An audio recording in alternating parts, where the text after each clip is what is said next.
something.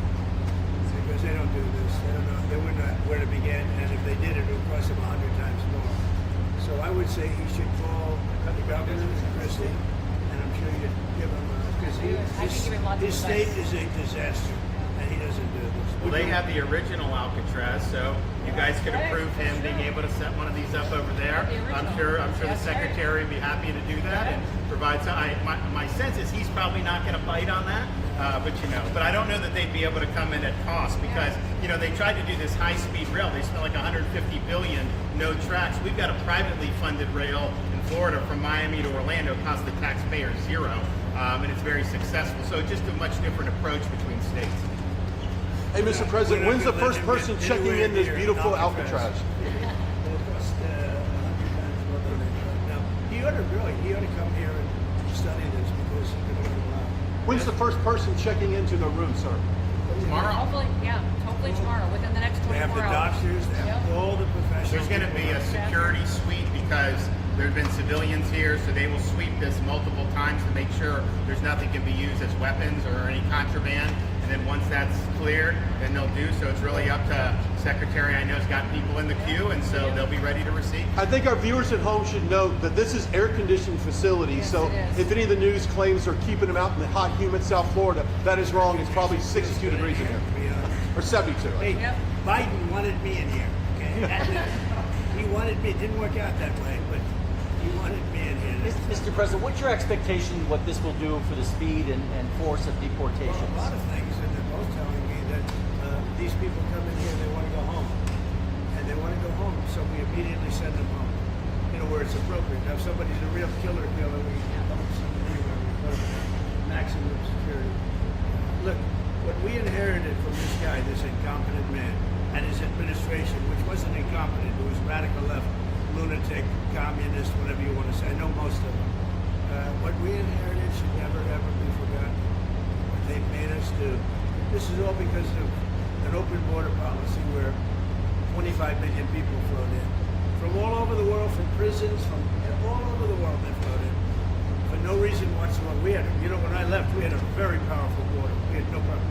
He opened it up. Day one, he just opened the border. People couldn't believe it. They were standing there. What were they doing? They said, go in. That's it. You look at the first day tapes. They opened it up and they said, go in. And that's where all of this began. But this is an amazing thing that they've done here. But listen, people don't have to come here. If they self-deport and go home, they can come back legally. We will let them come back legally. And there is a lot of self-deportation. Yes. But if you wait and we bring you to this facility, you don't ever get to come back to America. You don't get the chance to come back and be an American again and work here. So. They weren't with us when President and Secretary Kevin and I, we went through the intake. So right when you do the intake, they have the information about voluntary departure. They have the ability, obviously you guys are funding that because it's a lot cheaper to do it that way. So even if they get brought to the front doorstep here, they still have an opportunity to just go back voluntarily, and then this way they're How fast does that take from the minute that, let's say they get in here, they're like, hey, I want to stay here, I want to go back to... We can put them on a plane that day and take them home. We'll buy their plane ticket, go home, and then they get the chance to come back legally. If they wait and say we're not going to do that, they can come back legally after a period. Mr. President, you've talked recently about the idea of finding some way to get farm workforce and service sector workforce, and I think you've discussed somehow a program of people leaving on a sponsorship and coming right back. Can you give us a little more detail about that and why, in the view of some hardliners, it's not amnesty? Take care of our farmers and hotel workers and various other people. We're working on it right now, and Ron's going to be involved, and you're involved already. So we have a lot of cases where ICE will go into a farm, and these are guys working there for 10, 15 years, no problem. The farmers know. We're going to let's go farmer responsibility or owner responsibility, but they're going to be largely responsible for these people. And they know these people. They've worked on the farms for 15 years, and all of a sudden, so I have a great, Ron does, Christie does, we have a great feeling for the farmer and for others in the same position, and we're going to give them responsibility for people. And we're going to have a system of signing them up so they don't have to go. They can be here legally. They can pay taxes and everything. They're not getting citizenship, but they get other things. And the farmers need them to do the work. Without those people, you're not going to be able to run your farm. Mr. President, you and the governor tangled pretty hard in the 2024 election. I And you know. stand here now. I didn't know that. Yeah, you stand here now as partners on this effort. How would you describe your relationship, and what future does I Governor would say it's DeSantis a have? 10. Excuse me? I think it's a 10. Maybe 9-9, because there might be a couple of little wounds. So maybe it's 9. I think we have a 10. Do you think his wife should run for governor? We get along great.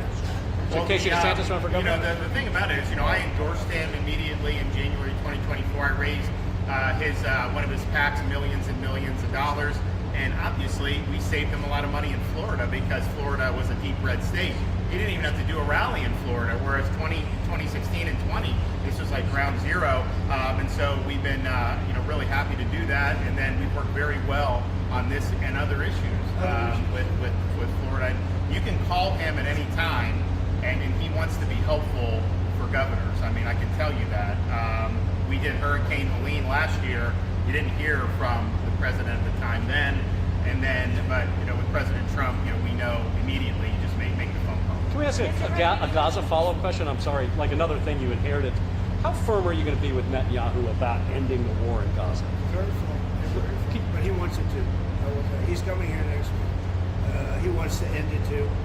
We had a tremendous success with Iran. They weren't happy. Somebody said, "When are you going to sign?" I said, "Sign? They are so bombed out." Did you see the report issued this morning? The place was decimated. It'll be years before anybody even gets down there. So that's not a priority, but we'll have a report and we'll have whatever we want.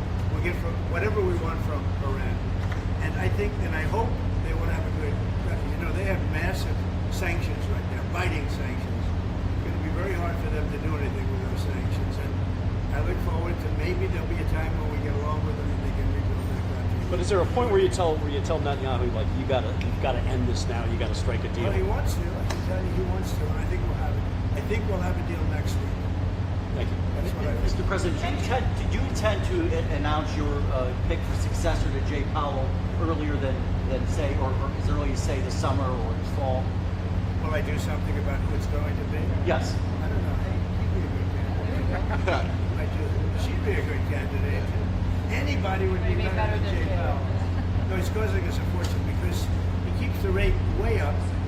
I think it's Trump derangement syndrome personally, but we have a very strong country. We're the strongest country. Look, our country right now is at a level that we haven't seen for 40, 50 years. What we're doing now is nobody's seen anything like it. I told you, I was in the Middle East. The King of Saudi Arabia said to me very strongly, he said, you know what? A year ago you had a dead country. Now you have the hottest country in the world. We do. We're the hottest country in the world. Thank you very much. I was going to say Syria. We'll be seeing it over the next couple of years. Also, those type of industries. Kilmore, Bringer, Garcia, the first name here.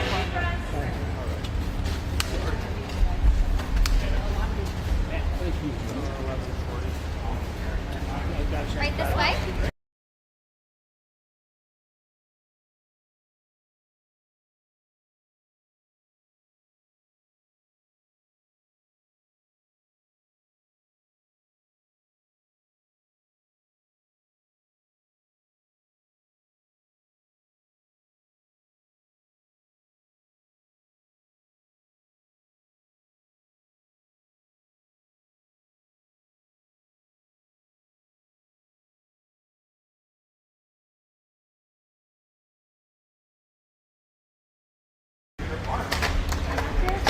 Yeah, I got the bag.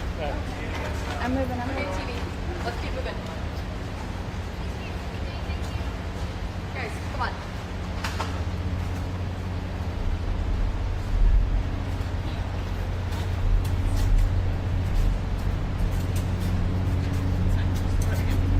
A shot and a half. I'll take a shot in that.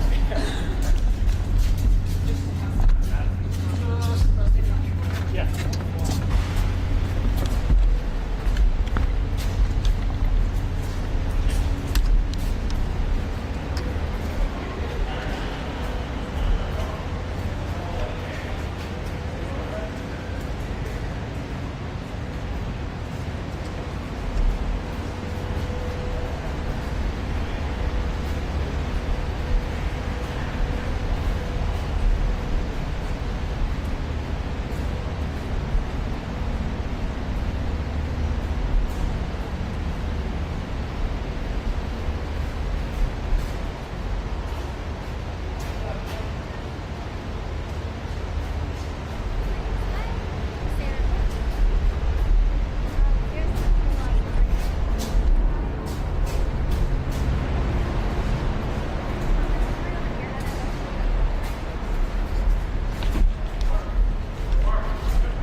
Well, I don't know. It doesn't stretch very far. Where's the pretzel? It's gonna be right here, and I have it too. Is that going to make it over here? Then easy. Not a single thing is still in the buffer. Especially for us to worry about that later. Yes, not a single last for you in the buffer. Yeah.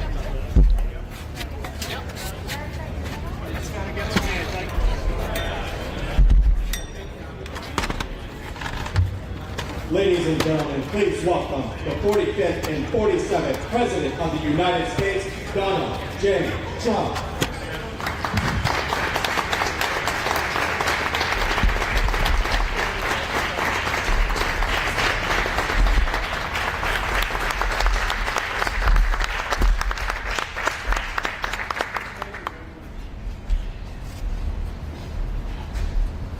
They've done a fantastic job.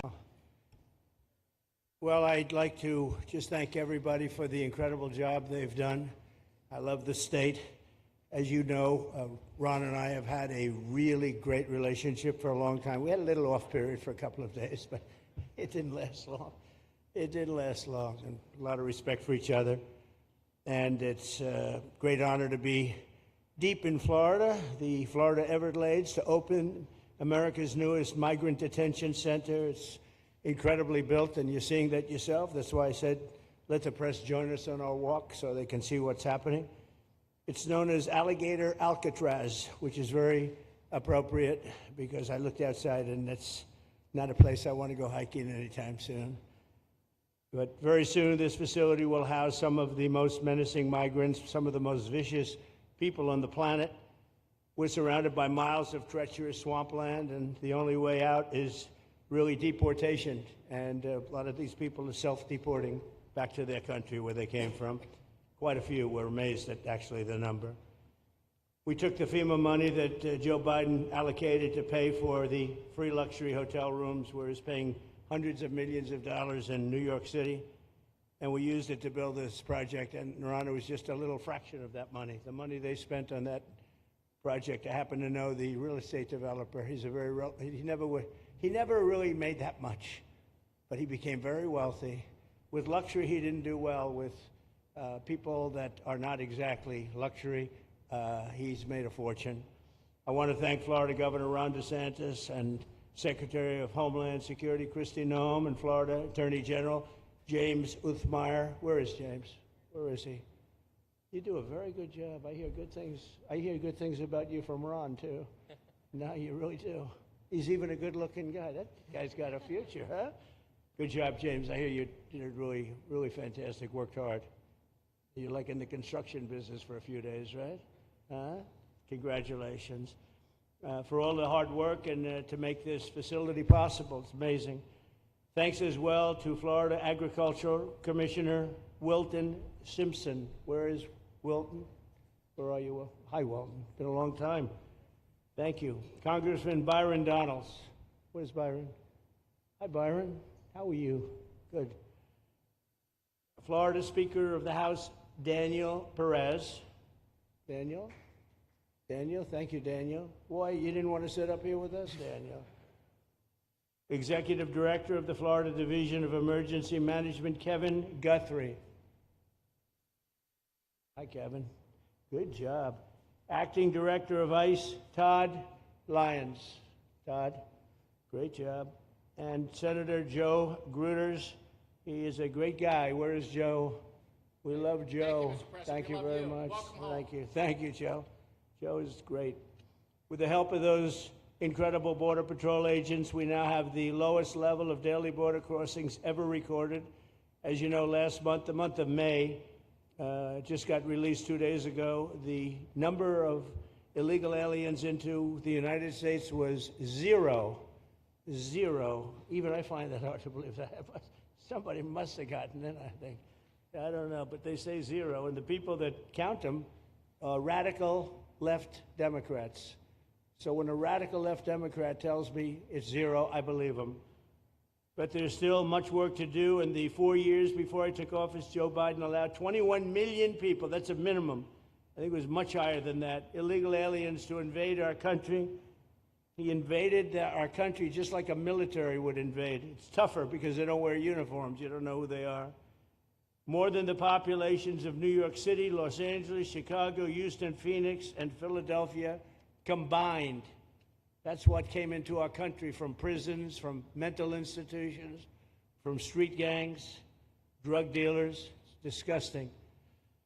This enormous country-destroying invasion has swamped communities nationwide with massive crime, crippling costs, and burdens far beyond what any nation could withstand. No nation could withstand what we did, and we're in the process of doing it, but we have some great people doing it now, and you see them up here with me, but it's, I'd call it like an unforced era. It's sort of like men and women's sports. It's sort of like transgender for everybody. How could they have done this to our country? And we're never going to forget it. Last year, 15% of all the hotel rooms in New York City were used to house illegal aliens at costs that they never got for luxury. They never got this much for luxury people coming in from the wealthiest places on earth. They made more money with the illegal immigrants, with many rooms costing more than $300 a night, 6 times the rent of a typical American family. In Denver, Colorado, the city was forced to cut $10 million from its police and fire department budget as part of a $90 million plan to house illegal aliens. And it's a population that's growing and growing and destroying Denver and growing, and again, it's destroying Denver, and it's destroying many other cities too.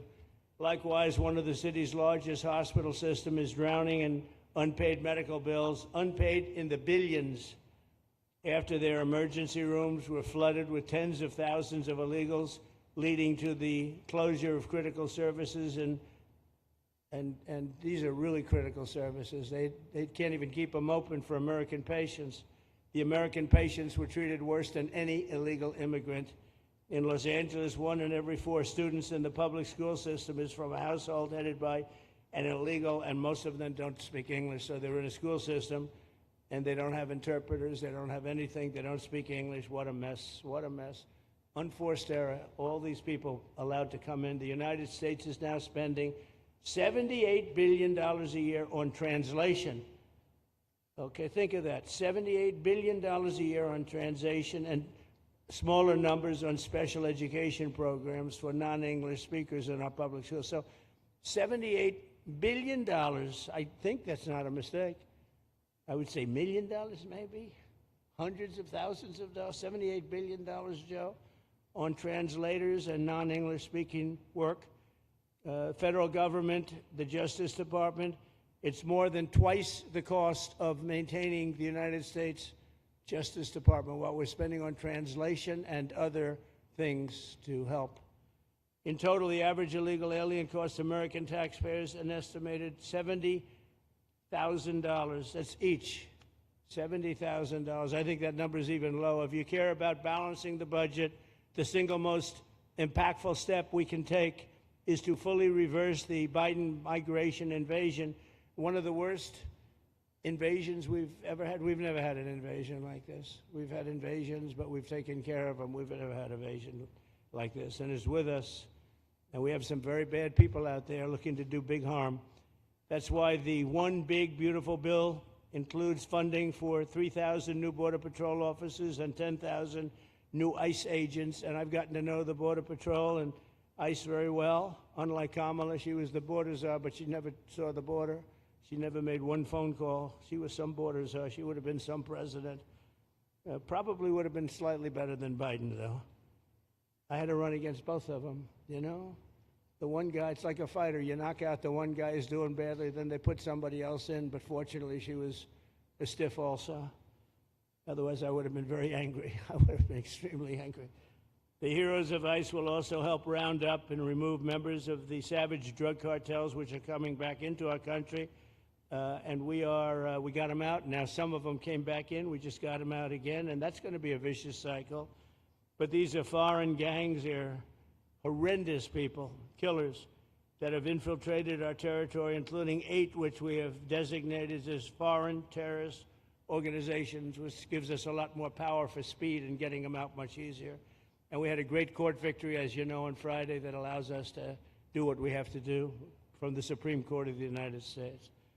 In 5 months, my administration has already arrested over 2,700 members of the murderous Venezuelan gang known as Tren de Aragua, including a pack of these sadistic animals arrested last month with over 280 guns, and these are guns of the latest caliber. These are guns that were made over the last period of less than a year, getting brand new guns, the latest and the greatest. Every day, our brave law enforcement officers are hunting down and deporting migrant criminals who have committed heinous crimes, including more than 13,000 murderers. 11,888 to be exact, but I'd probably say the 13,000 is right also. Think of it, 11,888, and more than half of them, they committed more than one murder. So, Ron, many of them are out of here already, but it's still it's a hell of a number to be confronted with. Just this year, ICE agents in Miami have apprehended illegals with arrests for murder, kidnapping, rape, child sexual abuse, and arson, people of the worst order. We're getting these monsters out of the United States, out of Florida, out of all the places that they're in. And on January 20th, I signed an executive order empowering governors and state police to be deputized to enforce federal immigration laws. And Ron's already taken advantage of it. It's a tremendous advantage for the states. Most of them are doing it. Actually, the blue states tend not to do it. Even a couple of them have, though. And I want to express my tremendous thanks to the state of Florida for embracing this opportunity and being a true partner. They've worked so well with the federal government. It's been just a beautiful, beautiful partnership. So, Ron, I'd like to thank you personally. You are my friend, and you'll always be my friend. And we may have some skirmishes even in the future. I doubt it, but we'll always come back because we just we have blood that seems to match pretty well. We have a relationship that's been a very strong one for a long period of time, and I appreciate it, very much appreciate it.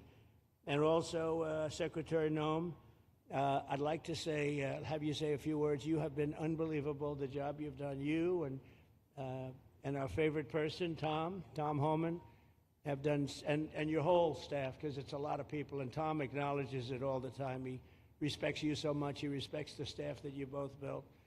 And you're really doing one of the great jobs. And it was great that you could work with Ron in Florida so well.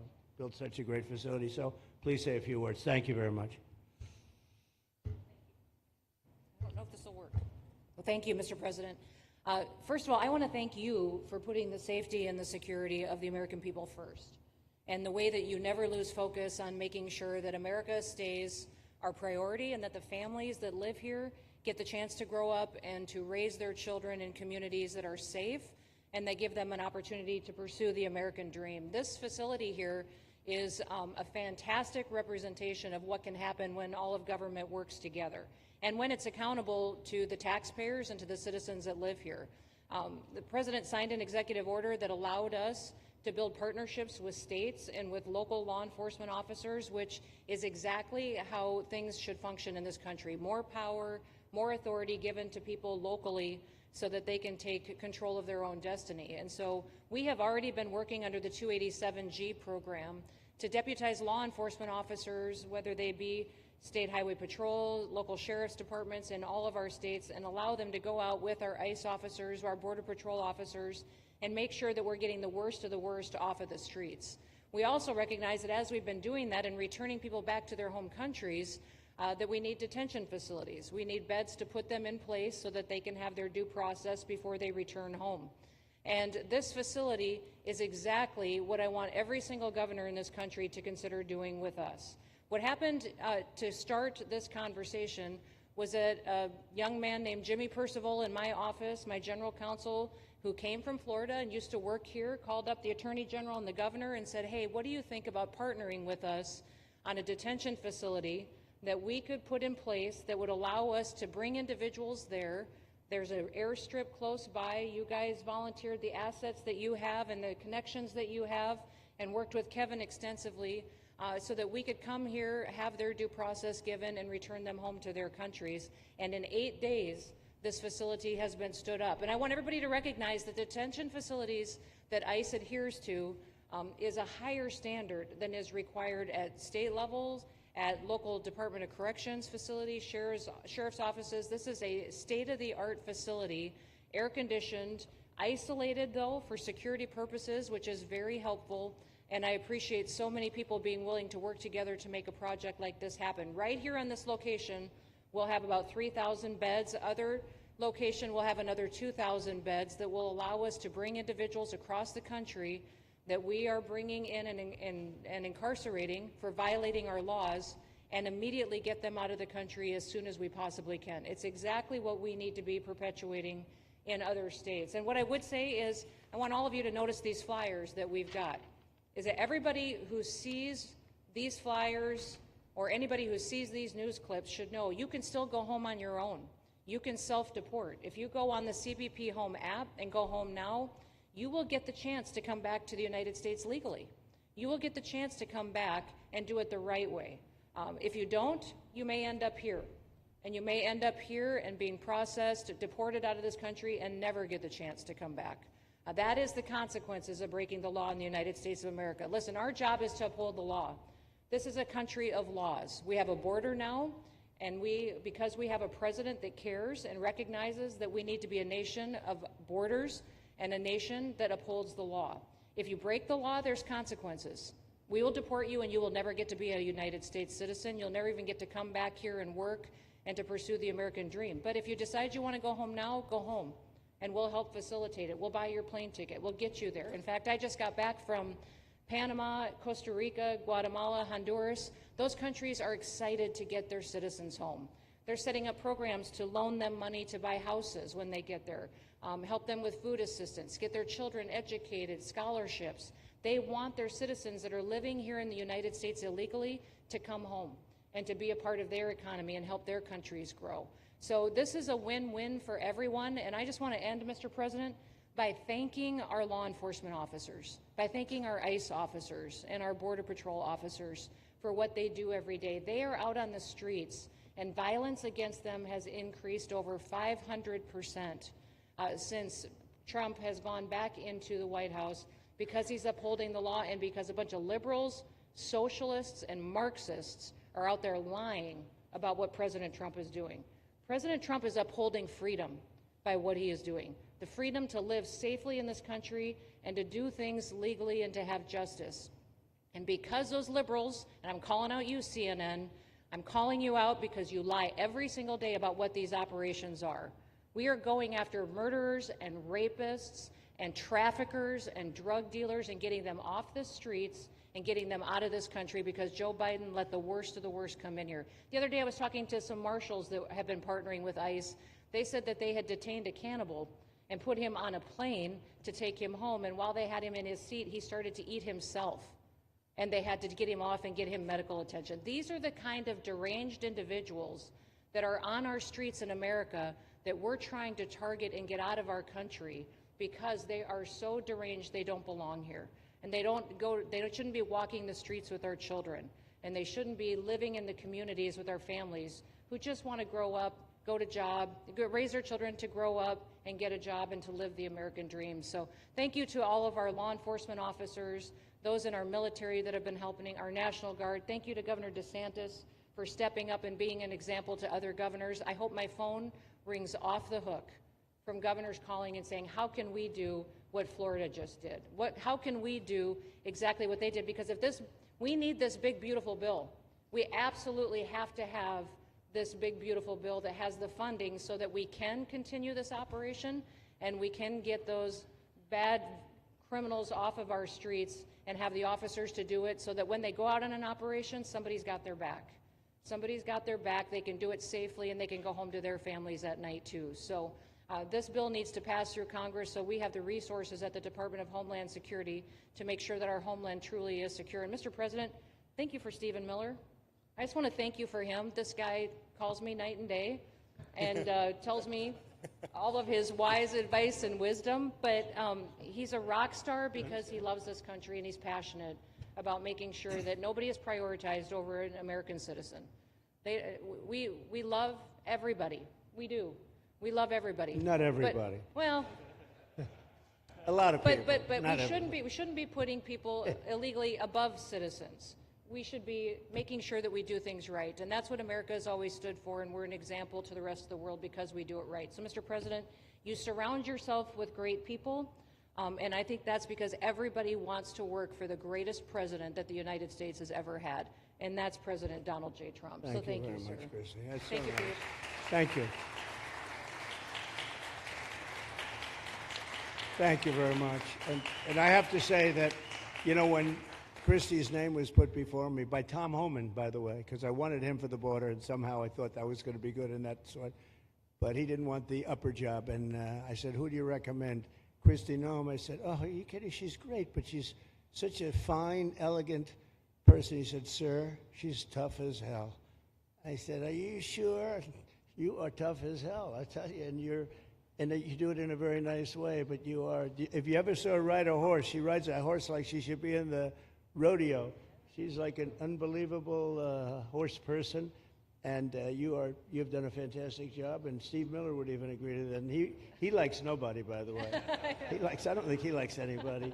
And another one we like is Ron. And Ron, would you say a few words, please? Sure. Well, thank you, Mr. President. Welcome back to Florida. And I think this is the first time you've been back since the events of a couple weeks. So just let me say, as somebody that was serving on active duty in Iraq back in the day, we witnessed the number of our troops that were killed or wounded by the Iranians. We know that they're a militant Islamic regime that was hell-bent on getting nuclear weapons, and under Joe Biden, they were about to get nuclear weapons. And because of your strong actions, those dreams and those ambitions have been reduced to rubble. And I thank you. I know a lot of veterans thank you, and people in Florida really thank you for stepping up and really making a strong, tough, but strong decision. I think we're much safer as a result of that. Now, on the immigration, I think President Trump's election represented the chance for us to finally solve this illegal immigration and border problem once and for all. I knew he was going to do the border, although he did it very quickly and very thoroughly. I think that no one can say that that's been anything but a spectacular success. But then we have the issue of Biden let in how many millions of people? And you had millions that had been in over decades previous to that. You can't have a country if you don't have respect for the rule of law. You can't have a country if foreigners get to decide who comes in. No, we, the American people, make that decision, who's allowed or not allowed to come into our country. We've seen Europe be overrun by open borders, so we're not going to let that happen here. So when President got elected, I knew that the states had an important role to play in facilitating this really, really historic mission. We're the only state in America, Florida, that requires full cooperation with ICE from all state and local law enforcement entities. And what is the net result of that? We have these agreements for these 287G task force with sheriff's departments, police departments, state agencies, and it's really instrumental in rounding up a lot of really bad people who shouldn't be here. If you look at the number of those full-blown 287G agreements that have been executed around the country, the state of Florida counts for 60% of those. If you look at the number of immigration arrests of illegal aliens on any given day, the arrests happening in Florida constitute between 15 and 20%. Nationwide. So we're all in on this because we understand how important it is to our citizens. It crowds schools, it crowds medical, it crowds housing. Yes, you have illegal alien crime as well, and people want the problem solved. And the only way we're going to solve it is if states like Florida step up and help the president, help Secretary Noem get the job done. Now, this facility here was really in response to us working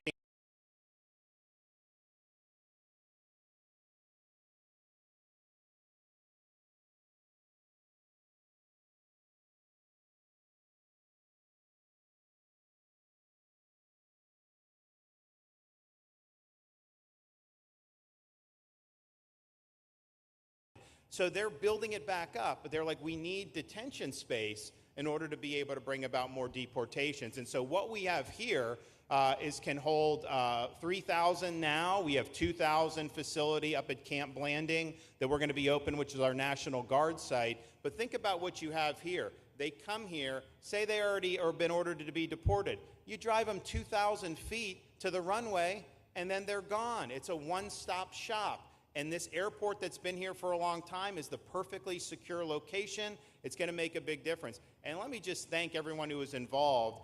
We got the call from DHS a little bit more than a week ago. And here we are 8 days later with this facility open. And as soon as Air Force One departs, it'll be swept and it'll be open for business to be able to do. But our goal here is to process them and be able to effectuate their return to their home country. This is the opposite of what they were doing in New York by just putting them up in a hotel and then just letting them stay there indefinitely. No, we want to be able to send back. And when you walk into the processing, the President and I, Secretary Noem, Kevin Guthrie, walk through that initial intake, the first thing you see is information on how to go home on your own. Why would you want to come through Alligator Alcatraz if you can just go home on your own? I think a lot of people are going to make that decision. So you're going to have a lot of deportations that are going to be done by the administration, but I think you're going to have a lot of voluntary as well. So this is a force multiplier for the President's efforts. I would just say and echo what Secretary Noem says. There is no reason why other states can't be doing it. And I know Louisiana, Texas, a couple of them, but we've got if only the red states did this, they would be able to expand their capacity by tens of thousands, maybe 50, 100,000 on a given day. That's how you really start to make a difference. And so we're proud to be able to partner with the Trump administration on that. Mr. President, thanks for coming down. I think you highlighting this is going to move the needle in a big way throughout the country, and I think it's going to help all of us achieve the really big results that I think our voters want to see. Thank you, Ron. Great job. Thanks, Ron. Thank you, Mr. President, for the opportunity. My name is Kevin Guthrie. I'm the Executive Director of the Florida Division of Emergency Management. And I'd also like to thank President Trump and the Department of Homeland Security Secretary Noem for joining us here today and for their continued support.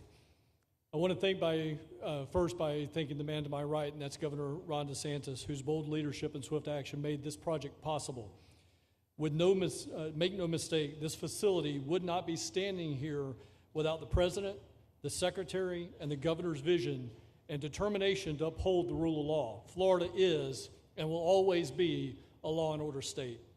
Even before the President took office, the Governor made it clear that illegal immigration would not be tolerated in the state of Florida. When the President and the Secretary asked Florida to help, the Governor empowered our state and private partners to work collaboratively and deliver real results on a rapid timeline. The Florida Division of Emergency Management is best known for leading the nation in hurricane response and other natural disasters. We understand how to act fast without bureaucracy in the face of any emergency. Our teams built roads in 8 hours, bridges in 3 days, base camps in 72 hours, and full causeways in 2 weeks. Getting things done quickly, efficiently, and correctly is at the core of our mission. We simply just want to be the best at what we do in the nation. When the Governor called me, and we answered, and we were proud to bring our logistical expertise to the table. We know how to set up base camps for guardsmen, first responders, linemen, volunteers, and other aid sources, and distribute that in a matter of days before a storm. We're able to translate this knowledge to what we did here at Alligator Alcatraz. Florida has put the best teams together who check their individual logos and egos at the door to get this done. Not just for you, Governor, but Mr. President, for you as well. There are over 13 different vendors that came together to get this solved in 8 days. Truly a whole of private sector partnership to get that done. Behind you on these boards, in only 8 days, we have built a fully compliant detention facility with a detainee capacity of up to 3,000 people, with room for additional capacity if you asked us to do so. The detention facility includes over 158,000 square feet of housing and is a fully aluminum frame structure rated for winds of 110 miles an hour or a high-end Category 2 for those people that don't think that we're taking that into consideration. This is Florida, by the way. Power supply is fully redundant with backup generators in place. We've put a staff village here on site with a capacity of 1,000. Our services are hot meal 3 times a day, 24/7 medical facility, pharmacy, air conditioning, access to indoor and outdoor rec yards, legal and clergy support services, laundry. Our security element is over 200 security cameras throughout the facility, more than 28,000 feet of barbed wire, 400 plus security personnel to include 200 men and women, soldiers and airmen underneath Major General John Haas's command as the Adjutant General of Florida. And it's all surrounded, as you pointed out, Mr. President, by 10 miles of beautiful Florida Everglades. Contingencies, as with all state correctional facilities, we have a hurricane plan. We will not wait for a Cat 2. We will follow our normal evacuation procedures as we do for any other facility statewide in our great state of Florida. We have on-site fire and EMS resources so that we do not we don't burden the locals with any type of response. All in all, sir, this has been a perfect state logistics exercise for this hurricane season. Everything we did here in the last 8 days, God forbid, if we have a hurricane, we're going to do it again. This was a dress rehearsal for us, and we are ready, willing, and able to support you, sir, the governor, secretary, and everything that you need us to do. Just a week ago, it was a taxiway and a runway, and now it's a fully functioning facility. We are happy to support you, Mr. President, Governor, Secretary. Fantastic, Joe. Thank you.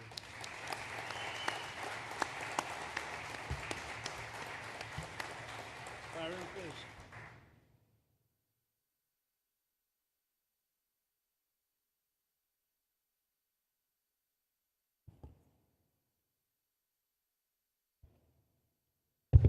There we go. First of all, Mr. President, we all have to thank you for your leadership and for the mandate that the American people gave you to finally secure our borders and to deport criminal illegal aliens and longstanding illegal aliens out of the United States. That is a mandate given to you by the American people. I know Secretary Noem, Stephen Miller, Governor DeSantis, myself, on behalf of the other members of Congress in the Senate, and of course here in Florida, we are behind you 100% in that mission. To the governor, I really appreciate you and commend you for your leadership on this, taking swift, decisive action to building this facility. One of the things that has occurred because of the work you did earlier this year with the legislature is that our sheriffs are out there every single day. They are arresting these criminal aliens in our streets, and they're seeing some backlog in their jails. So this facility primarily goes to address some of that backlog and then to help us fulfill the mission that the president has led us to. So Governor, thank you for your leadership and thank you for your decisive action on this. It really does mean a lot to all the people of Florida, of course the people of the 19th Congressional District. Secretary Noem, I mean, what can I say? The president's right, you're double tough. So we appreciate all your leadership. You and Tom Homan have been doing a great job. And I'm actually going back to D.C. after this because we have to vote on one big, beautiful bill in the House. We have to get that to the president's desk so we can get you the resources that you need to fulfill the mission that the American people have asked us to do. I totally agree with what Mr. Guthrie has said. This is a logistical marvel when something like this occurs. We've seen Florida Department of Emergency Management answer the bell time and time again. The governor has said we need to accomplish this, and DEM gets that job done. And we had a side conversation about, I know there were some concerns. People were like, well, what happens if a hurricane comes? What happens if this happens? And I looked at Kevin Guthrie and I said, you already have a plan, don't you? And he goes, of course we have a plan. You know that we do. This is what Florida does, Mr. President, and so I want to commend you for your leadership and your vision on this. Governor, thank you for all that you've done with your vision and determination. Secretary Noem, we're going to get the bill done so you get the resources you need. See you, sir. Thank you very much. Oh, thank you. Wow. Thank you. You know, I'm waiting, listening to these wonderful words, and they are music to my ears, but I was also wondering how we're doing, because I know this is prime time. It shows that I care about you because I'm here and I probably should be there, but we do care. Thank you very much. James, please. We're all happy now, James. Yeah. Well, I can speak on behalf of all of our sheriffs, state law enforcement, our police chiefs. We are going to continue to make arrests, our pedals to the metal, as many as we can. We want to fill this place up. The governor and Kevin have shown they can build bridges in 3 days, so why not some detention facilities? Hopefully there's more to come. And you really kind of were the inspiration for this. We like the idea of reopening the original Alcatraz. I don't know if that can happen or not, but we thought, hey, we've got our own natural Alcatraz in the middle of the Everglades. Great runway, great perimeter. So let's make it happen. In Florida, we walk the walk, and we will deliver for all of you. Thank you. Well, I heard you were responsible for the locational pick, and you cannot have picked a better location. I said, whoever the hell made this choice, I know you take it a little heat from some environmental groups, but I take it all the time, and that's an honor. But I heard you were very responsible for that choice, and that was a big choice. Thank you very much. Great job, James. Thank you. You want to finish over here, and then we'll go over here, and we'll go back and celebrate the big, beautiful bill that you just got passed. You sure that's right, Brian? Yeah, all right. Wow, good. He's doing a good job. Right. Wow. Mr. President, first of all, I just want to say how grateful we are that you're back here in your home state of Florida. You've been doing an amazing job, not only at our border, but around the world, keeping this country safe and Americans. We are grateful for your leadership. God had a plan for us, and it was Donald Trump. So thank you for that. As a member of the Immigration Board and as the Commissioner of Agriculture of this state, I've been happy to help lead with the governor and the rest of the cabinet on this issue. We're very proud Secretary Noem's here today and others to represent not only the United States in our efforts to make this commitment to keep our citizens safe, but we're going to continue in Florida to remove the barriers to have your vision come true of a safe United States. We're going to get these illegal criminals out of this state, and we really appreciate you and your leadership in this effort. So thank you for being here today. Thank you very much. You're doing a great job, too. Thank you. Thank you, Mr. President. Joe Gruters, State Senator. I'm a member of your Homeland Security Advisory Council, your Vice Chairman. Thank you for that appointment. And thank you for coming back to Florida and everything that you do. Every single day you are delivering on the promises that you promised to us at all of the events you've done throughout the years, but specifically this last campaign. You deserve all the credit for everything, and you are surrounding yourself with incredible people like Secretary Noem, Stephen Miller. And just like your big, beautiful bill here in Florida, there was a lot of commotion about our immigration bill. And we had 3 B's in that: beds, badges, and bad guys. And this goes right along with our beds and the resources. And I give the governor, Ron DeSantis, a lot of credit for stepping up and making sure that we all work together, because at the end of the day, even if sometimes there are skirmishes, as a result of the back and forth, we ended up with a better bill, and we all win. And what we're doing here in Florida hopefully will happen all across the country. Your leadership is amazing. Keep up the great work, and just know that Florida loves President Donald J. Trump. Thank you very much, Joe. Appreciate it for a long time. Appreciate it. By the way, Okeechobee is something that we did together also, and that was a lot of money spent. I hope it was well spent. I know we did a Rolls-Royce job, but it's a lot of money that we spent out there together. And how is it going? You can delegate that to us, because we move faster than the Army Corps. Good. So we will finish that reservoir. Good. If you delegate it to us, I'll get it done and much quicker. Oh, I would do that. Yeah. I'll tell you, let me ask myself permission. Permission granted. Go ahead, get the thing, get it complete. You want to do that? All right, we're gonna go talk to ahead, the do Army it. Corps Good. then after this. Good. You can move faster, actually. Please. Thank you. Oh, no, sir. Just first, on behalf of the men and women of ICE, we just want to thank you for allowing us to do our job again. You know, your vision and under Secretary Noem's leadership, this is what the American people want. And I hope that you see great results of what we're doing out there every day, getting the worst of the worst out of our communities. Because of you and Secretary Noem, I have the privilege to lead one of the most premier and the finest law enforcement agencies that we do have in the United States. And the men and women of HSI and ERO Miami do incredible work, like you highlighted. And with the governor in the state of Florida, the partnership in Florida has been amazing. The 287G program is only going to help us to identify all those known gotaways and get the worst of the worst out of the neighborhoods. And through our Homeland Security Task Force, we are going to make America safe again. So thank you very much to both you and the Secretary. Thank you, Todd. Great job. Really great job you're doing. Thank you. Please. Good morning, Mr. President. Hi. Thank you so much for coming. Again, as Garrett Ripp, I'm the Field Office Director for ICERO here for the Miami Field Office.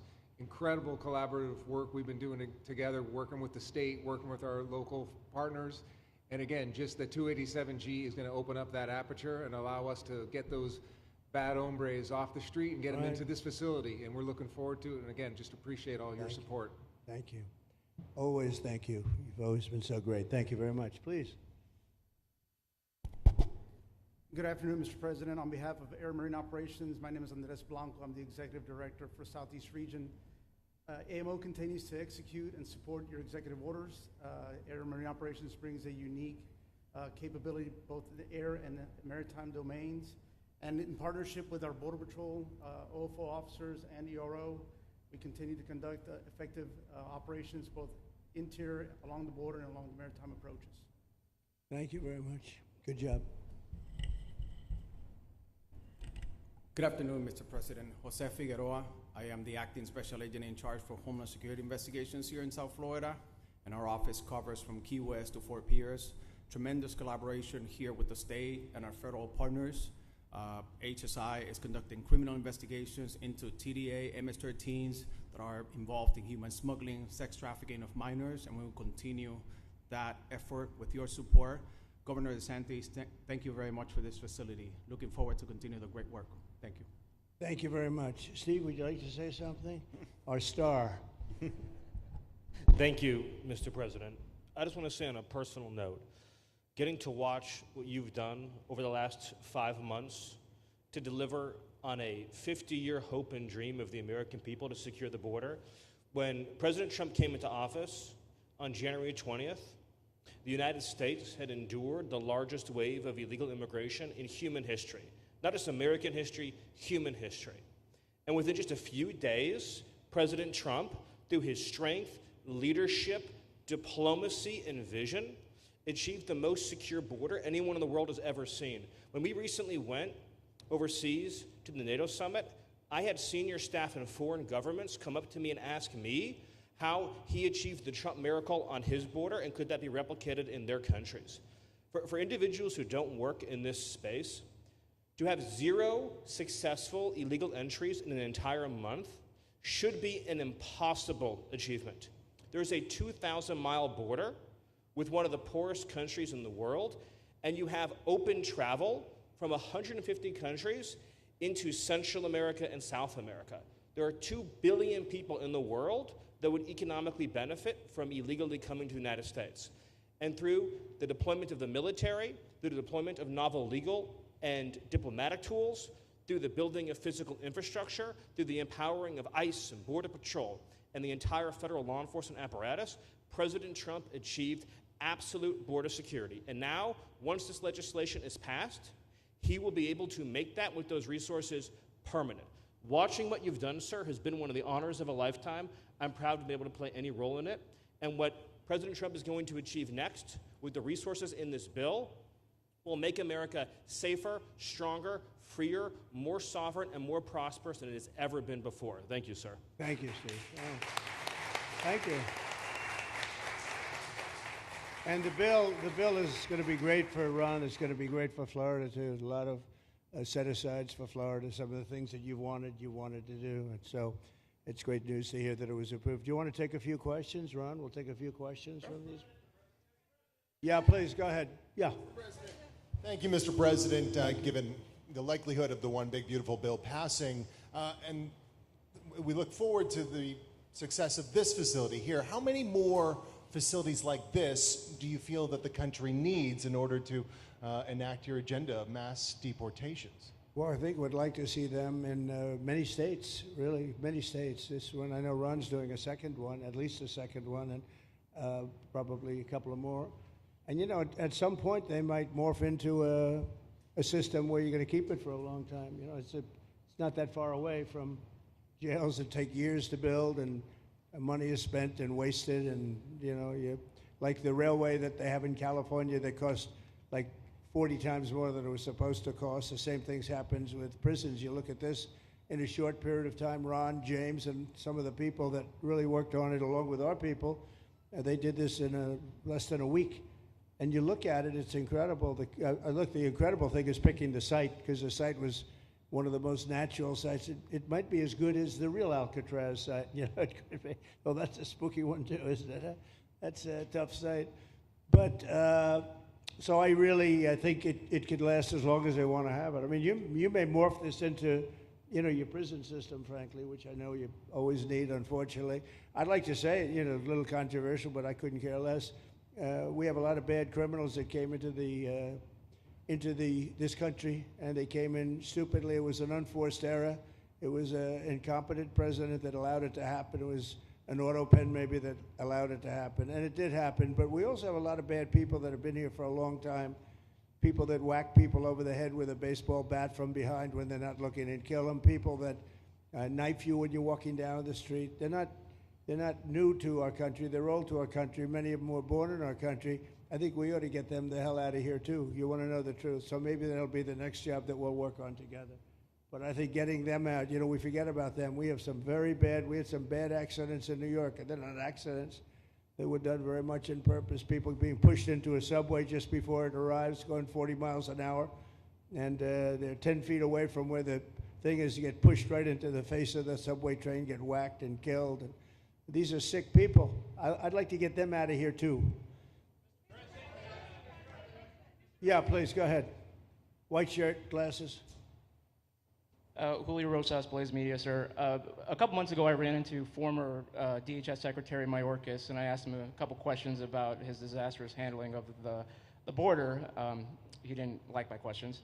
But the number one question that I heard from people in responding to my video was, why hasn't he been arrested yet? Obviously, you guys are cleaning up the mess that was made deliberately for the past 4 years, and so people want accountability. It's great to see that the border is secured, and it's great to see the state level cooperation. But I guess I would ask you, why hasn't he been held accountable, or anybody really? Well, pardons were given out by to many people, and they shouldn't have been given out. Like the Unselect Committee of Political Thugs was given a pardon because they destroyed all of the information from 2 years of hearings, and they should be arrested, but they were given pardons. Was he given a pardon, Mayorkas?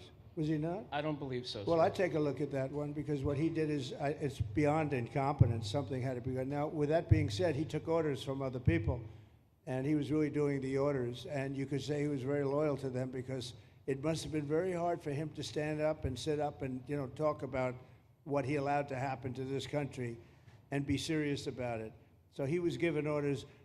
If he wasn't given a pardon, I could see looking at that. In fact, why don't you take a look at it, Kristen? He was impeached, but yeah, it was just a fake impeachment. It was a fake impeachment. Why don't you take a look at it? I think he was so bad. They were all so bad. Look, it was the worst president in the history of our country. We've had some bad ones, but he was the worst president. But somebody told Mayorkas to do that, and he followed orders, but that doesn't necessarily hold him harmless. So take a look at it. Very good question, actually. Thank you. Yeah, please. Go ahead. Mr. President, you and the Secretary have both said that many people have self-deported since you came back into office. Yeah. How many is many, and has the rate gone up? How do you see the tempo of that moving forward going on?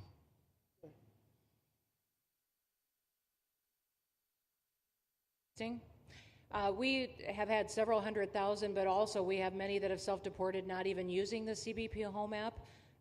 When I have gone to these other countries to negotiate security agreements and information sharing on criminals, who's coming and going into their countries, they report that hundreds of thousands have come home that weren't on our radar, that they are coming home on their own and self-deporting because they want the chance to be able to go back to America someday. So we believe it's over 1 million, possibly more than that. I'm asking all of those countries for their information on what they have of individuals that may have returned home, that they have taking advantage of their programs to help them become a part of their civilization again, too. So we know it's over 1 million, but we have to, I'm getting more information, and that number will grow. If they don't leave, they never get the chance to come back. If we have to take them out, and we will, they'll go out, but they never get a chance to come back. The other way, we actually make it a little bit easier for them to come back. Okay? Thank you. Good question. Thank you. The bill is now passed in the Senate, but we are already hearing from some Republicans in the House who say they cannot get on board with the changes that were made to the bill in the Senate. What is your message to those holdouts? Well, I just heard that about the Senate, and the bill just passed, and it tells you there's something for everyone. I mean, it's a great bill. There is something for everyone, and I think it's going to go very nicely in the House. Actually, I think it will be easier in the House than it was in the Senate. And just to be clear on the Medicaid cuts, you've promised not to cut Medicaid, said this is all just targeting waste, fraud, and abuse. Are you saying that the estimated 11.8 million people who could lose their health coverage, that is all waste, fraud, and abuse? No, I'm not saying that. I'm saying it's going to be a very much smaller number than that, and that number will be waste, fraud, and abuse. And if you look, they took a much more liberal stance on the Medicaid situation than they could have. They had a tough stance and a weak stance. They took not a very strong stance on that to start off, and it's waste, fraud, and abuse, and everybody wants that covered. What number is that? What analysis are you seeing? I'm not seeing a number, but I know it's much less than the number you gave, and we really were very, very cognizant of three things. Social Security, we're going to take care of it beautifully. Medicare and Medicaid, and we are going to save it, whereas the Democrats are going to, you won't have it. They will destroy Medicare and Medicaid, and they have to because their numbers don't work. So it's not going to happen. They're the ones that have destroyed Medicare. They have made it so bad already, they're going to make it a lot worse. But now we'll be in charge, so we're going to have no problem with Medicaid or Medicare or Social Security. Thank you. Yeah. Claire Gall with Wink News in Fort Myers. What is your direction to ICE when it comes to arresting farm workers here illegally, other workers in industries that are pretty critical to Florida's economy? Yeah. Well, we're very much cognizant of that, and as you know, I won the farmers by 92%, and I'm not going to be abandoning my farmers. We were strong on the borders, but we're also strong for the farmers and for others in the hotel industry, et cetera. You know, we have similar situations, and Christy and I, and we'll be working with Ron and a lot of the states. We're going to work something where the farmers can be responsible for some of the people they have people run for 10, 15 years that they know very well. We're going to put them responsible and we're going to issue a form of a card or document, and the farmer's going to be responsible for these people. They're not going to have citizenship, but they'll be working, they'll be paying taxes. We need to get our farmers the people they need, otherwise our farmers aren't going to be able to do their land. You know, it was tried once before, many, many years ago, where there was a very strong guy, and he got everybody out, and every farm almost in the country, but every farm in California, every farm in Iowa, almost all the farms went bankrupt. They had nobody to work, and we don't want to have that situation. So we're going to work it. We're going to put our farmers and others in charge of the people that they have under them. They know the people, and I think it's going to work out really well. We're going to take care of our farmer, but we're going to get the criminals out. Okay? Yeah, go ahead, please. Thank you. Mr. President, how do you respond to critics who fear that a 3,000-bed detention center and the waste that could produce will pollute the surrounding federal protected land, including land that both administrations have invested billions of dollars in restoring? Well, I was one of those that invested billions of dollars and hundreds of millions of dollars right here in the Meadowlands, but in the Everglades, and the Meadowlands too in New York. If you look at what we did up there, speaking of the Meadowlands, a lot of places like this, but this is a very unique one. One thing I'll say about this land, we'll be gone 1,000,000 years and this land is still going to be here. It's not going to be much different. You'll have the water moccasins, you'll have the alligators. You may not have people, but you're going to have all those animals. They're going to be around, and you got plenty of them out here. I think it was a brilliant choice, and I think almost anybody in his or her right mind would say this was a brilliant choice. I give the governor a lot of credit for using this piece of land. And in addition to that, it's on top of something that was already developed. It's an airport. You know, you have the runways, you have so it's already been developed. So it's not like you're dropping dirt right into the thing. There was zero movement of that. That was done many years ago because the airport's very old, but it was an abandoned railroad, an abandoned airport. And frankly, it's like perfect. And you can do expansion on this site substantially without doing anything. So the people, I heard them complaining about the Everglades. There's no, I don't think you've done anything to the Everglades. I think you're just enhancing it. This was already here. How long has the airport been here? Decades. Many decades, yeah. And they have, Kevin, all these guys, you know, have a waste plan, like the wastewater gets trucked out, potable water gets, literally, they have, even our DOT has put things up in case there's any seepage, which we don't. So you are literally doing this on concrete that's already here. So I don't think those are valid and even good faith criticisms, because it's not going to impact the Everglades at all. president's been a champion, we've been a champion, really changed the game in Florida on it. I think it's just people don't want to see illegal immigrants deported, and that's their ideology, and they have a right to that. But illegal immigration's unpopular, so they know that they're going to have less effect trying to do it. So they're going to try, oh, well, no, it's just about the Everglades. But really, I think a lot of those people, they just don't want to see illegals deported. Because if you actually hear, everyone's here, you obviously know there's zero land that's being disturbed. Well, you know, when we talk about popularity, though, I will say I ran on the issue of illegals, and we have to get them out. And I won 82% on that issue. So I think that they may not like certain aspects of it, but ultimately they do not want them in their country. And if this is a part of a use, but I think from an environmental standpoint, it's incredible. In fact, when we landed that very big, heavy plane today, they came out and checked it fairly. I think they want the president to be able to land on a piece of concrete that's not going to go 6 feet underground. And they checked it. They came back and they said, this thing is really solid. So it's been there a long time. It's going to be here a long time, and it was a great choice of a site. Thank you. Yes, please. Brian, go ahead. Yes, sir. The people of Syria were recently seen on the streets waving American flags, chanting Trump, Trump, Trump. They're so appreciative of the economic sanctions that was lifted on that country, giving them a little bit of hope for prosperity. You want to comment on that? Well, they're great people, and the man that is leading them has a reputation. He was the head of some pretty tough organizations, and a lot of people criticized me for that. I said, well, what are we going to do, take him out of a day school, a country day school? It's going to be, by nature, I would think, Ron, they'll be pretty tough, and he is pretty tough, but I think I met him, spent a lot of time with him, good guy. I took off the sanctions because if I didn't do that, they wouldn't have had a chance. And Syria has a chance. The people are great. They work hard. They're very smart. It used to be a place of professionals, accountants and lawyers and doctors and high academic credentials in that part of the world. And I think it's going to work out great. I took off the sanctions, and they were very appreciative. They were shocked, but they were very appreciative. We're giving them a chance at survival. With the sanctions, it couldn't have worked. Thank you. Mr. President, your beloved New York City may well be led by a communist soon, Zorhan Mandami, who in his nomination speech said he will defy ICE and will not allow ICE to arrest criminal aliens in New York City. Your message to communist Zorhan Mandami? Well, then we'll have to arrest him. Look, we don't need a communist in this country, but if we have one, I'm going to be watching over him very carefully on behalf of the nation. We send him money. We send him all the things that he needs to run a government. And by the way, they get about 3 times what you get, Ron. If you look at the per capita, Florida gets 1/3 of what New York gets in terms of the numbers. Why don't you give us those numbers? Yeah, well, because that's what we should send him. Yeah, well, like sometimes people say Florida gets more because they count Social Security recipients, but that's not money to the state. Those are seniors that live here. If they moved to North Carolina, you could count it there. So it has no interaction with the state government. They get more in the city and state governments than we get. Right, substantially.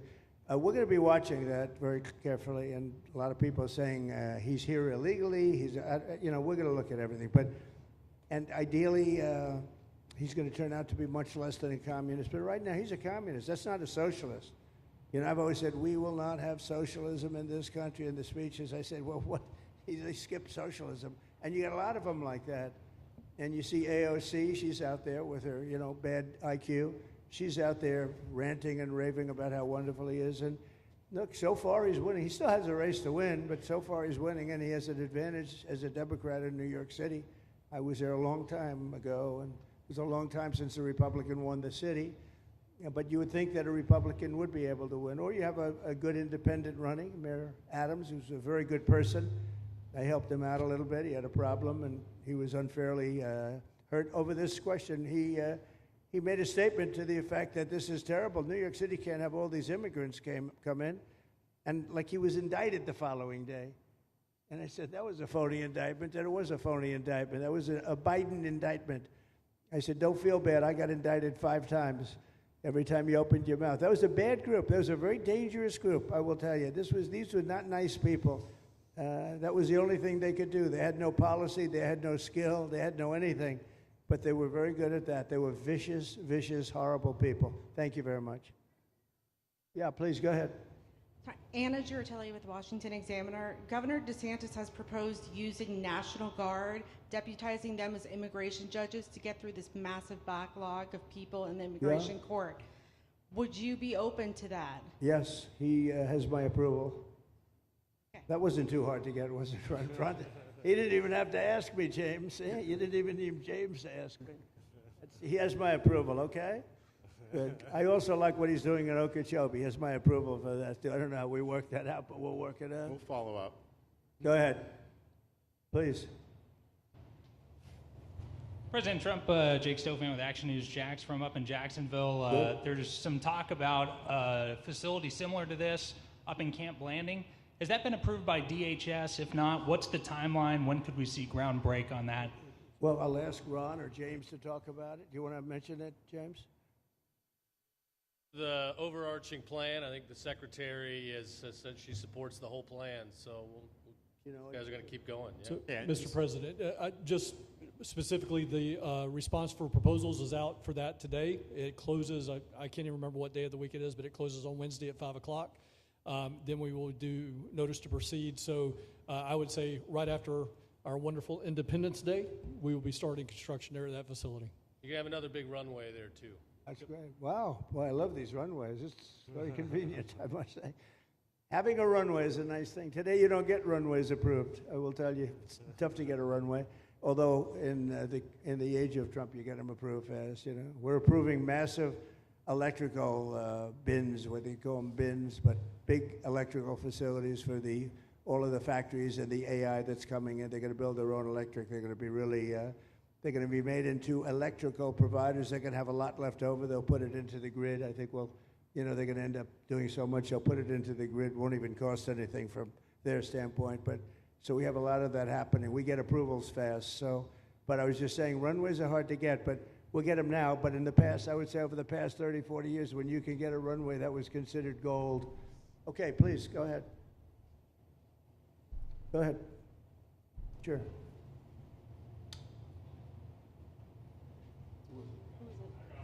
Okay, go ahead. Yes.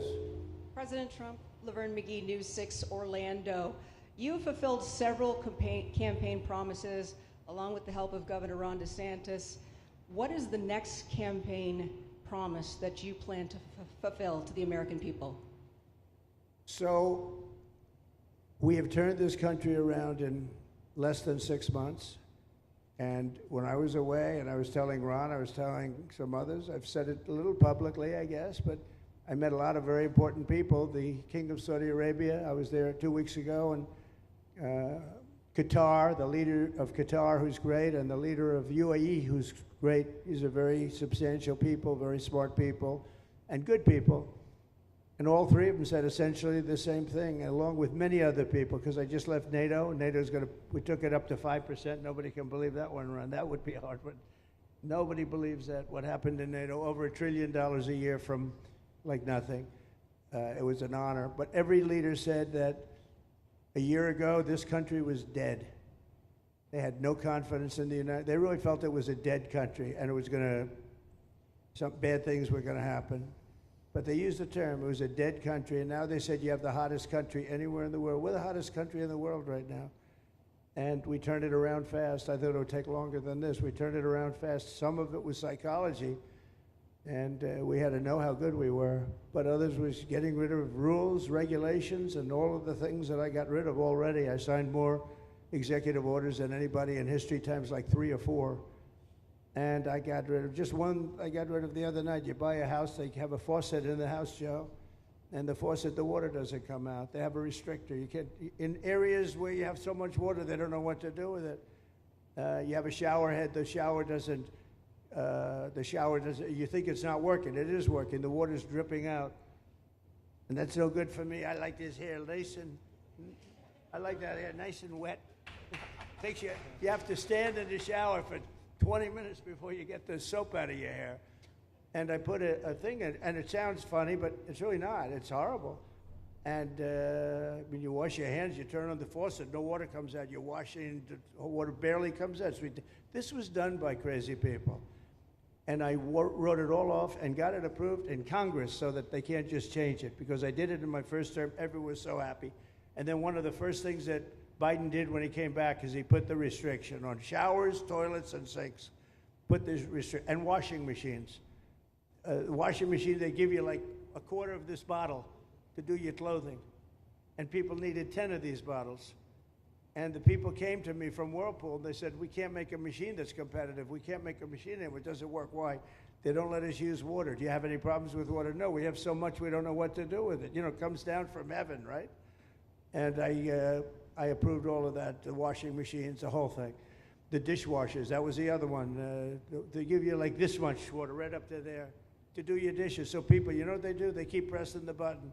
So they end up doing the dishes 10 times. They end up using more water than you would have used if you did it right in the first place. So all of that stuff has been written off. It sounds crazy. It's little things. The straw. I let you go back to a plastic straw. I was tired of having straws melt in my mouth, you know? It wasn't working. The paper wasn't working too well. So these are little things that I did.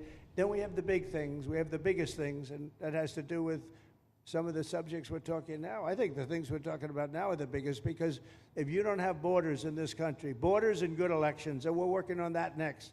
There's some bills coming in that's going to make sure that you're a citizen, that people aren't counted in the voting when, you know, they were here and they're here as illegals and they're criminals in many cases, and they give them a count, and you end up with extra congressmen. We're going to work on that. We're going to straighten that out next. That's going to be easy compared to what we were doing.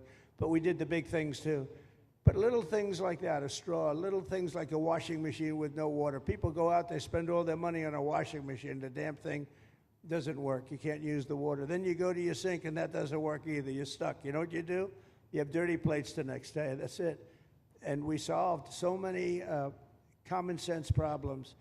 And they weren't easy. You know, there are people that really believe in this stuff. But, you know, most states have so much water, they don't know what to do with it. And look at North Carolina. I mean, they had a lot of water. And they have to get restrictors on their, you know, on their kitchen faucet. So we're very proud of the things we did, and we're going to do a lot more of them. Yeah, please, go ahead. You guys in good shape. Hey, it's Eric Bowling. How you doing, sir? Something we've talked about for, I'd say, better part of 20 years. I think it's something near and dear to your heart, energy, our energy security. Yeah. Under Joe Biden, average price of oil for the 4 years was about $79 a barrel. He drained the SPR halfway down, promised to replenish it, never did. That's right. Under you, first term, $53 average price for 4 years. Biden was $78 for 8 years. It was never refilled. The question is now it's $64 or so. Yeah. What coming down rapidly. Coming down, and what a great opportunity to fix another one of Joe Biden's problems, one of the things he broke in America, giving us the energy security of an emergency SPR, Sure. fill it to, maybe even go beyond and fill it to 1 billion barrels this time at a much cheaper price. Thoughts on the energy sector? So it holds 77 million barrels, and we had it up to the top, if you remember. And I was proud of that, and I made a deal to buy it at the lowest price of oil. It was a good deal, good instinct. And we filled it up, and when he came in, he started using it to keep oil prices down because he blew our energy policy out. Energy and his bad spending is what caused inflation. So now we have no inflation. Gasoline just hit $1.99 today in 5 states. $1.99, isn't that a nice sound? It was up to $4, and going up to $5, $6, and $7. In California, it was $7.70. But we just hit in five states $1.99, $1.98. And it's coming down to that level, so that'll be a big thing. And one of the reasons the prices and costs are going down when you go to the supermarket, because I said I was going to get costs down. We're getting the cost down. Food is coming down. When I came out, my first week, if you remember, I had a lunatic reporter screaming at me saying, eggs are going through the roof. What are you going to do about eggs? I said, I just got here. I didn't know anything about eggs. I had to call you. I said, look, I just got here. Tell me the problem. Well, they're doubled in price, and they're going to be 5 or 6 times higher. They were right, actually. I said, let me work on it. And now we have eggs down to the same numbers it was when I first came in. You know, we lowered the cost of groceries. A simple word like that, groceries, it was like almost a strange word. I hadn't heard the word in so long, but what could be more beautiful than the word grocery? And We have the prices way down. We have the energy way down. Energy brought the groceries down, if you want to know the truth. And, so we think we're going to get it lower, and we're going to fill up the it's called the Strategic National Reserves. I had it topped out, and this guy would use them every time before the election. He'd use them whenever they had an election. It was artificial. But believe it or not, as big as that are tens of hundreds of millions of barrels of oil, all filled up at low prices. But it was really meant for wars, and it wasn't meant for keeping your prices down during a holiday so that somebody could get elected. But they used it, and they didn't bring it. The only mistake you made, they didn't bring it a little down. They brought it right down to the bottom. The thing is practically empty. They never filled it up. They never spent 10 cents in filling it up. And we'll do that. When the market is right, we'll fill it up. I want to fill it up when the market's right. Thank you. How about one more question? Okay, please, in the back. Dana Marie McNichol, Fox News Channel. Mr. President, is there an expected time frame that detainees will spend here, days, weeks, months? And does that have anything to do with the immigration judges you just spoke about being trained and staffed here? When you say, what was the first part of your question? Who? Is there a specific time frame you expect the detainees to spend here? Days, weeks, months? In Florida? Yes, here at Alligator Alcatraz. I'm going to spend a lot. Look, this is my home state. I love it. I love your government. I love all the people around. These are all friends of mine. They know them very well. I mean, I'm not surprised that they do so well. They're great people. Ron has been a friend of mine for a long time. I feel very comfortable in the state. I'll spend a lot of time here. I want to, for 4 years, I've got to be in Washington, and I'm okay with it because I love the White House. I even fix up the little Oval Office. I make it, it's like a diamond. It's beautiful. It's so beautiful. It wasn't maintained properly, I will tell you that. But even when it wasn't, it was still the Oval Office, so it meant a lot. But I'll spend as much time as I can here. My vacation is generally here because it's convenient. I live in Palm Beach. It's my home. And I have a very nice little place, nice little cottage to stay at, right? But we have a lot of fun, and I'm a big contributor to Florida, pay a lot of tax. And a lot of people move from New York, and I don't know what New York is going to do. A lot of people moved to Florida from New York, and it was for a lot of reasons, but one of them was taxes. The taxes are so high in New York, they're leaving. I don't know what New York's going to do about that, because some of the biggest, wealthiest people and some of the people that pay the most taxes of any people anywhere in the world, for that matter, they're moving to Florida and other places. So we're going to have to help some of these states out, I think. But thank you very much. I'll be here as much as I can. Very nice question. With that, I'd like to just end by saying I want to thank Ron and James and all of the people that have done such a great job, all of your staff. Really fantastic work. And it really started with site selection. You can do a great job, but if you have the wrong site in real estate, you have the wrong site, you're dead. And this was a great site selection, despite what you may read in the environmental press. Good job. And this was an honor for Christy and myself and Steve and all of our people to be here.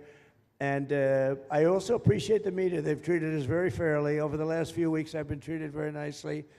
And it's so unusual. I'm not used to it, but we've gotten great accolades. Brian, I want to thank you for calling out, because I was waiting here because I knew the vote was taking place and I'm answering questions, right? So I want to thank you very much and say hello to our friend.